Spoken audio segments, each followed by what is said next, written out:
Hello, everyone. I thought I would talk to you about my next story idea that I may or may not turn into a book. Again, this is the series Ideas that I have for books that I don't have time to write.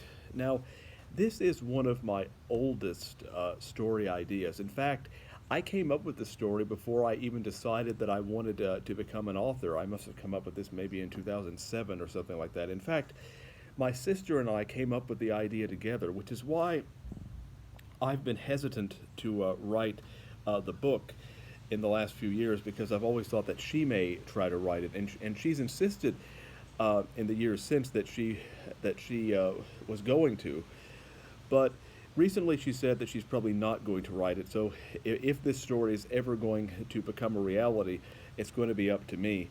And so now this is an idea for a fantasy story, and it's basically about uh, two nations or tribes, if you will, the Moon People and the Sun People. Now they're not going to be called the Moon People or the Sun People. Originally, I don't know if I'll go with this title. They were called the Lunas and the Valos, and the Lunas get their power from the moon, and the Valos get their power from the sun. And basically, they live in an enchanted forest, and they are at war with one another. There's a feud, so to speak, and there's a bridge where they meet and negotiate.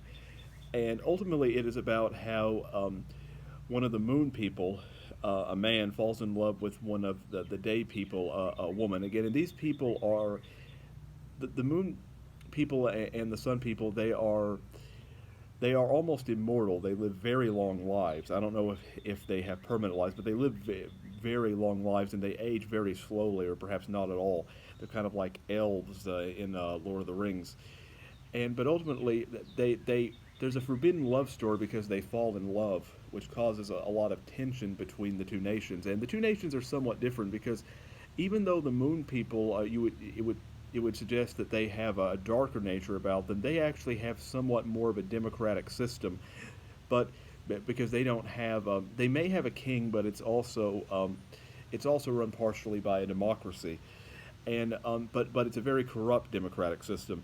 Whereas the Sun people, they are more or dictatorial in that fact that they're run by just one king, and but again, there's this tension between the two nations that ultimately lead to conflict, and there's going to be a bit of if I write the story, a bit of a plot twist where you find out that there's something very mysterious about the Sun people and their origins, that they aren't all what they seem to be. And again, it's one of those things where the Moon people and the Sun people, that they can go out during the day or at night, but they're weaker at that time, and or they may even experience certain ill health effects if for example, if a moon person is out in the day too long, they may experience certain ill health effects.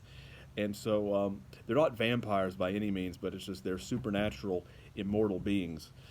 And but again, this is a story that would be called, again, the title for a long time has been Luna Valo, but this would be a fantasy story, which I've always wanted to write a fantasy story because again, but I've had a hard time finding the proper material because in a fantasy story there are no rules because you can make everything up. No one can ever accuse you of being unrealistic when it's a fantasy story, and it can also allow your imagination to run wild. But again, this is one of my oldest story ideas. I came up with this before I even wanted to be a writer, and and so this is a story that I may write one day, especially since it's lingered in my mind for just so long.